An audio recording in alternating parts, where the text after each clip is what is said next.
The Lifetime Analytics application has been designed as a productized end-to-end solution working on a monthly cycle. Every month, the users of the application will complete three main tasks. The first task is the discovery of automatically generated clusters. The second task is the design of action plans to act on these clusters. And the third task is the monitoring of these actions. In this video, we will focus on the first task only. We will show you the journey and essential features to complete the full discovery of a cluster. The purpose of such a discovery process is for you to build a strong conviction regarding the likely root causes explaining a cluster, which will be essential to later prepare actions to treat this cluster.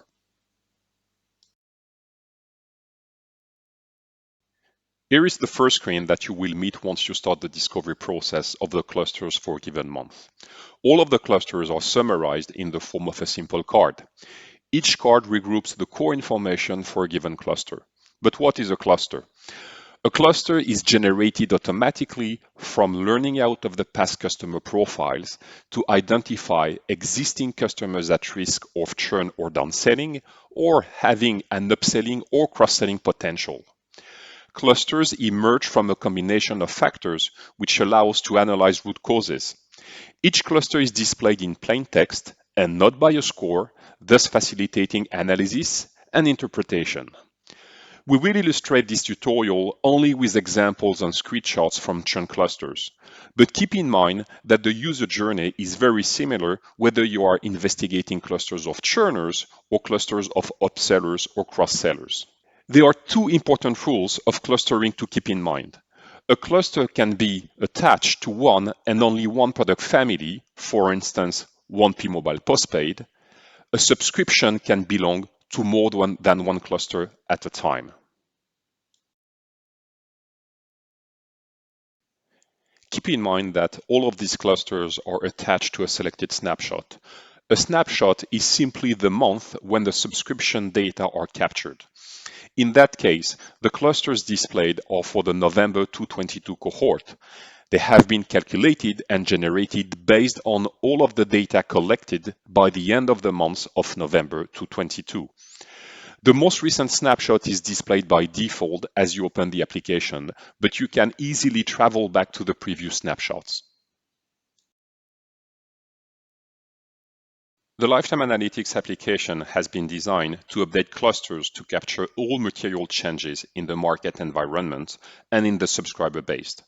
By default, the full cluster discovery is relaunched once in a month, but you can refresh the discovery at a higher frequency when, for instance, you just add a new custom cluster you want to test, or when you record a material change in competitors' offer on a given week and you want to assess its impact very quickly, and so on. So by default, all the cluster metrics are being re-evaluated each month. Custom clusters and some past clusters can be reconducted automatically.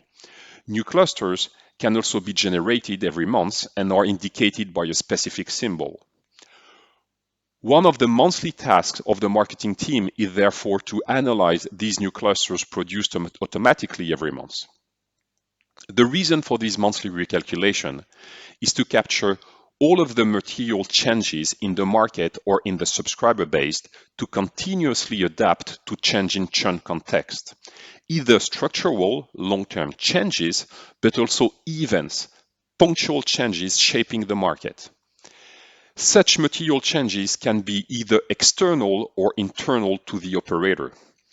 Internal changes can be a price increase that the operator passed to customers, the discontinuation of a pay TV content, an incident in the mobile network, a billing issue or a billing mistake.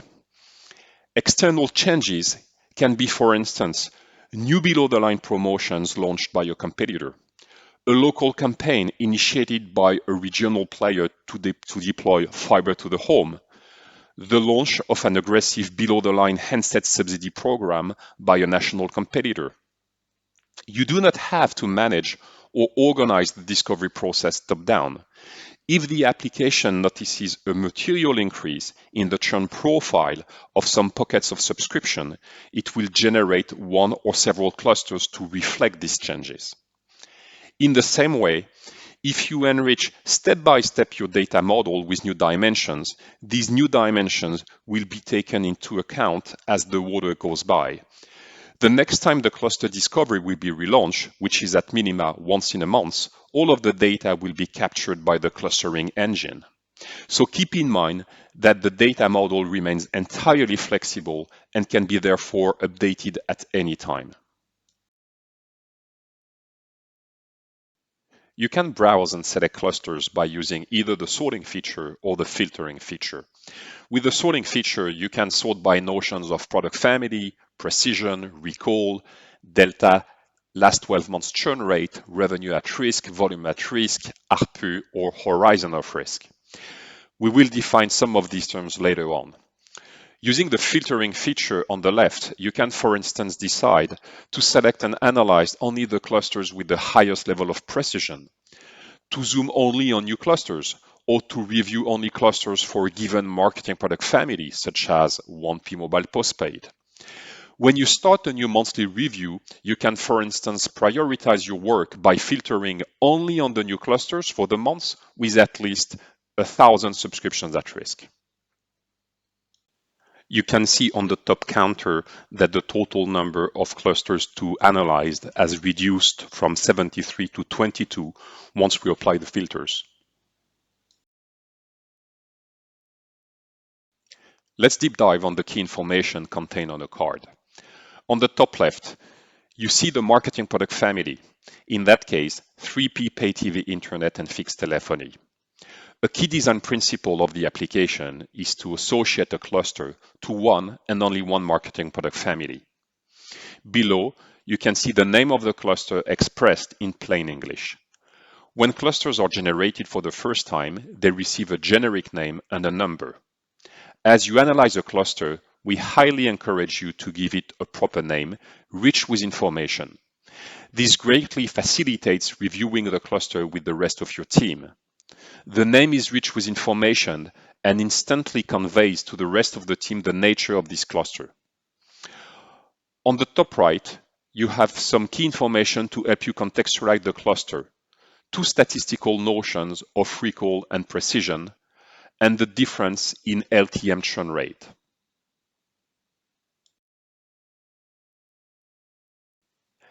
In pattern recognition, information retrieval, object detection and classification, recall and precision are performance metrics that apply to data retrieved from a collection, a corpus, or a sample space.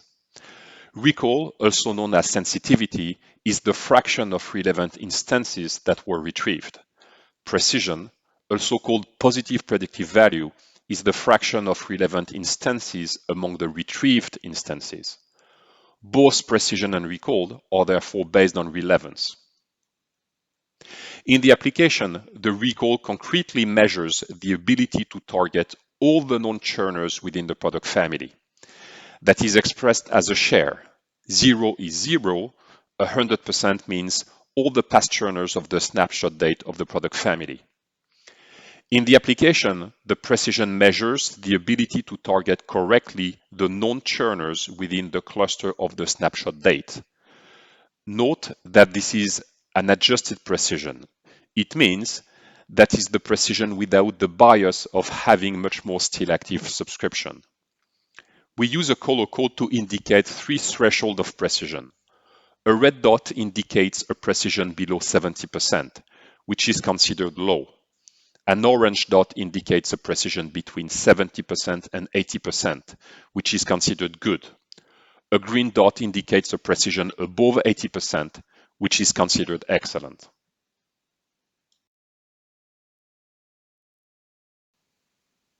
The delta churn rate measures the difference in churn rate between the cluster and the entire product family as measured over the last 12 months. In that case, if the 1P mobile postpaid family churns at 10%, then this cluster churns at 10 plus 26 or 36% in total. This delta churn rate therefore provides a very good indication on the urgency to treat a cluster. In the middle of the card, you can read the definition of the cluster as boundary rule using the data as defined into the data reference. A cluster is defined by a combination of factors defining a profile. The churn factors expressed here therefore constitute the clustering rule of this specific cluster. Such factors are expressed in plain English to facilitate their understanding and interpretation. Let's now review the clustering rule of a 3P cluster as an illustration. When reviewing the clustering rule at the card level, the rule parts are expressed in natural language, but not supported by a graph or other elements of context. But once you will explore the cluster in detail, you will have the necessary elements to get a rich, contextualized view of the cluster. At this stage, in this card view, we see at a glance that the clustering rule is comprised of 4 different parts. The first part is clearly a notion of out-of-bundle charge. Once we explore this cluster in detail, we will be able to know whether these churners pay significantly more out-of-bundle charge than other comparable subscribers. The second part tells you instantly that these subscribers are complaining way too much. As they recorded more than 2 complaints in the past year, this is a clear pain point. The third rule tells you that the upload bandwidth speed cap is characterizing these churners. Again, once we explore this cluster, we will be able to compare this bandwidth cap between churners and other comparable subscribers. And finally, the fourth rule informs you that these churners have a high ratio of mispayments. So simply by reading the clustering rule, you start building your understanding of the cluster and the likely root causes that explain the cluster. In the application, a cluster is typically defined by 3 to 6 factors, which we call rule parts. At the bottom of the card, you have the essential information that help you assess the volume stakes in terms of number of subscriptions at risk, the monthly recurring charge ARPU of the subscriptions at risk, the cumulated monthly recurring charge revenue at risk over the next 12 months without any product change. Finally, on the right, you have a notion of horizon of risk, which is the likely horizon of churn for the subscriptions belonging to the cluster.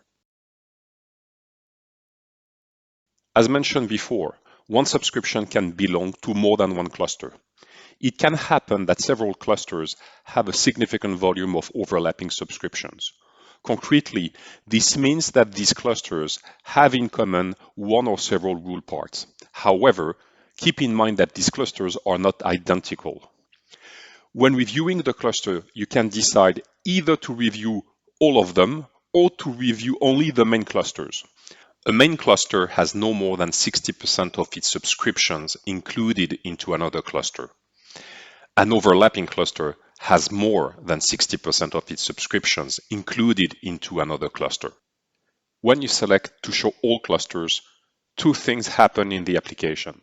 Firstly, the app is showing all of the clusters, which you can check on the top counter. Secondly, a circle appears on the top right of each card. By clicking the circle, you can visualize automatically all the clusters that are overlapping with the selected main cluster. The cluster with the full black circle is the main one.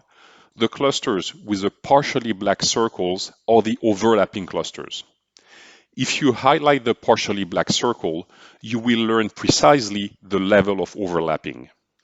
To wrap up, if you need to complete a first quick review of a significant list of clusters, and if you are short of time, you have the possibility to start your review by focusing first on the main clusters.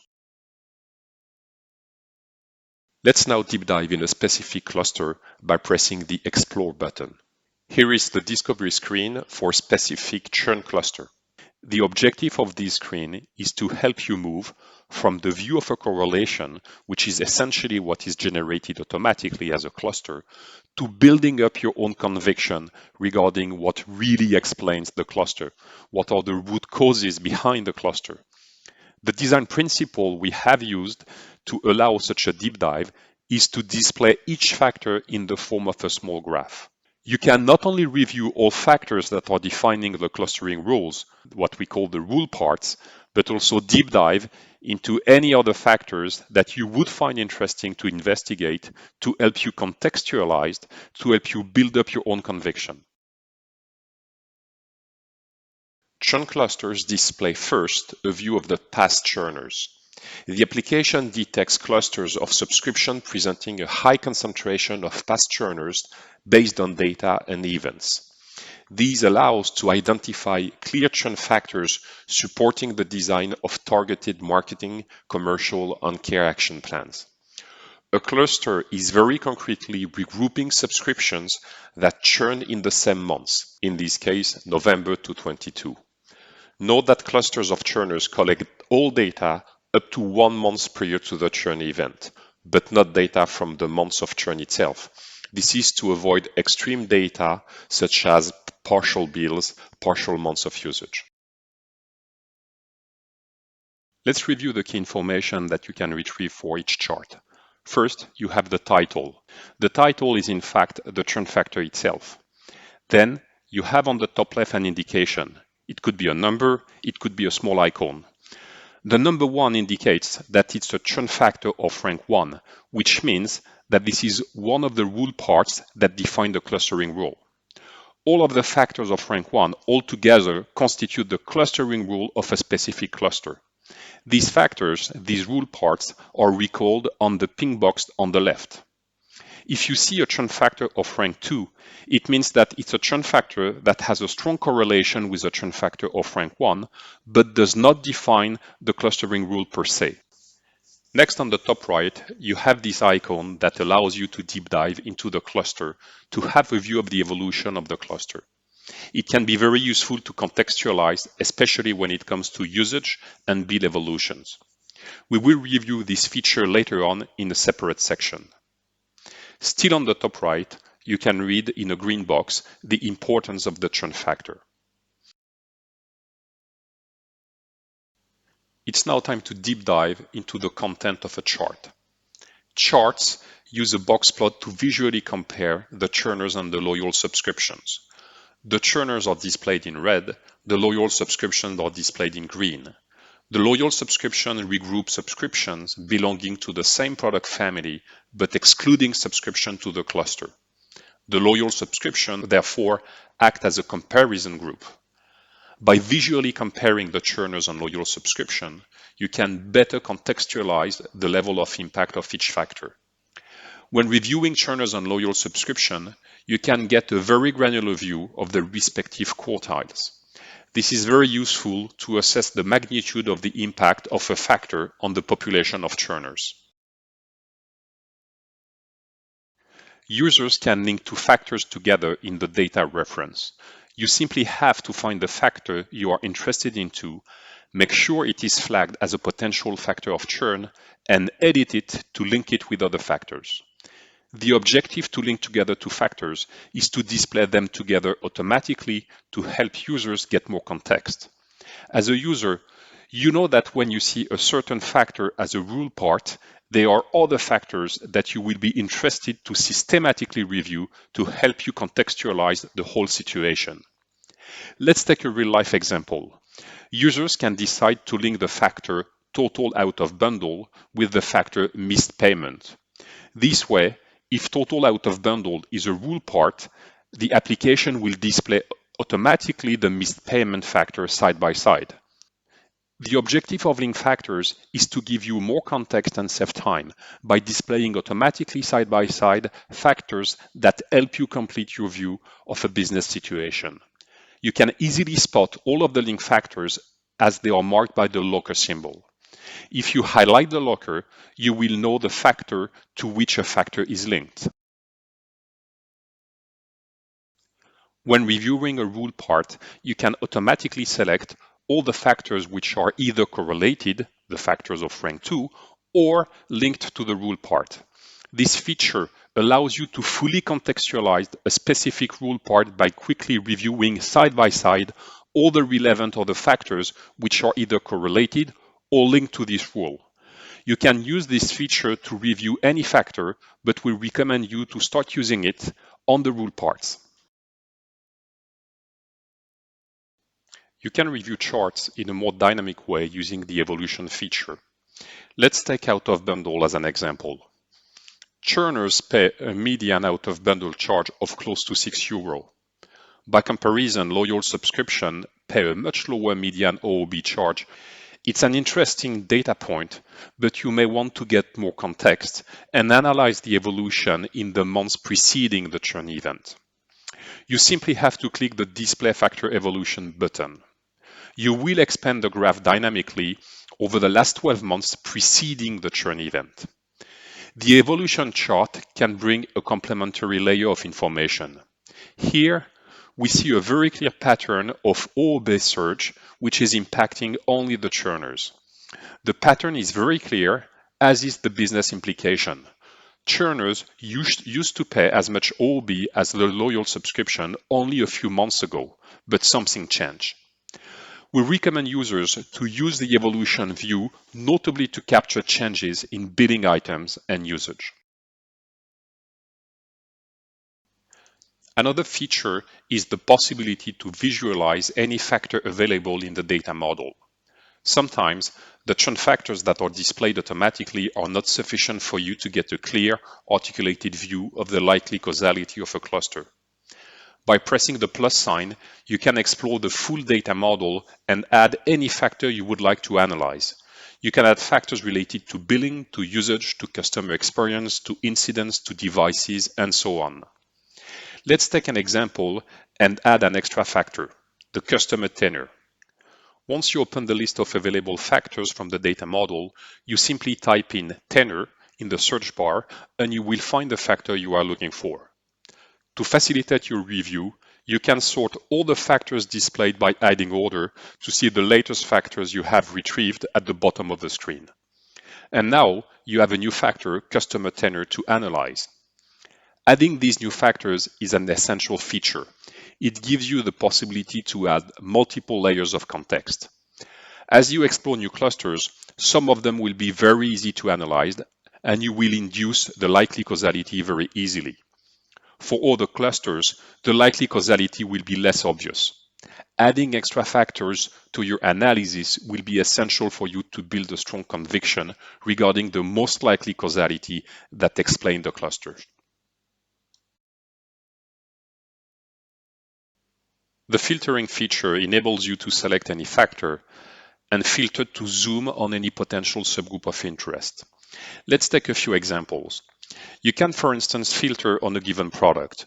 You may have a hard time making sense of some of the factors related to billing, as they can mix different products. If you want to remove such mix effect, you can add the factor marketing product name and deep dive in the most popular product of the cluster. You can also combine two or more filters. You can, for instance, decide to zoom on fixed customers with more than 2 truck rolls per annum and with a relatively low tenure below 30 months. Such filtering feature can be very useful to validate your key assumptions regarding the causality behind a cluster.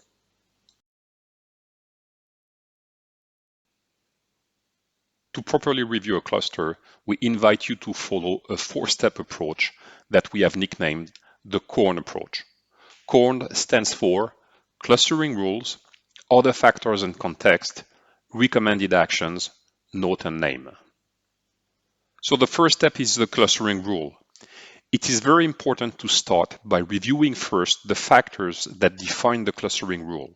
Such rule parts are always recalled in the left, and each rule part is marked by the number 1. Always have in mind that these rule parts are really what define the cluster. You should review these rule parts at a very detailed level, notably by carefully reviewing the quartiles. Checking the dynamic evolution can also bring an extra layer of information. Understanding the rule parts is really the first and often the most important step in the discovery journey. Second step, other factors and elements of context. You have 2 ways to add extra elements of context.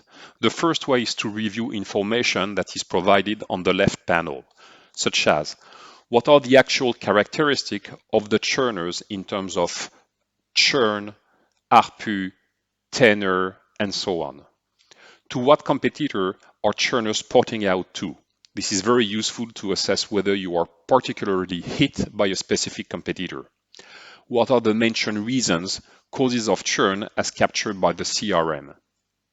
The second way to add some contextualization is to add extra factors that are not part of the clustering rules as we've seen before. Again, these extra factors can help you in two ways. They can, of course, help you to contextualize the root cause of churn, but they can also help you design the best actions to address a cluster. Illustratively, if you want to better understand the profile of mobile postpaid churners, you can retrieve information regarding whether they own a smartphone or not, whether the smartphone is an old or recent vintage, whether churners are big owners of the Apple brand. This information can be directly leveraged in designing a handset subsidy strategy. Third step, recommended actions. The applications allows operators to preset automatically recommended actions. Such actions are displayed only if the current subscriptions at risk belonging to the cluster meet certain criteria. As these recommended actions appear automatically, they will give you an extra layer of context which you can leverage instantly when designing the action plan to treat this cluster. Fourth step, note and name. We highly encourage you to take notes as you analyze a cluster. At the bottom right, there is a space designed for you to include your notes. Such notes will later help you review the cluster with the rest of your team and move to the next step, which is the design of actions to act on this cluster. The final step in reviewing a cluster is to give it a proper name to facilitate sharing information with your peers. Naming is for you the opportunity to wrap up your thoughts in a very concise way and to articulate your conviction regarding the likely root cause. Always keep in mind that the starting point of exploration is the clustering rule. Do not give a cluster a name that's too remote from the clustering rule, as it could mislead your peers. The naming should reflect your best understanding of what really explains the cluster and its clustering rule parts from a root cause perspective. By pressing this icon on the top right, you can move from a view of the past to a view of the present. The view of churn factors, which we have just covered, give you clues to analyze what led past subscription to churn. The view of targeted subscription gives you a view of the present subscription that are now at risk of churn. This view regroups the actual subscriptions on which you want to work, on which you want to act. All of the subscriptions here are displayed in red, as they are all at risk. The top banner gives you the key stakes in terms of subscriptions at risk and LTM revenue at risk. The right panel allows you to analyze the subscription at risk for any dimension of the data model and to filter on a subgroup of subscription. This is a tool to help you size the pocket of subscribers at risk on which you want to prioritize your actions.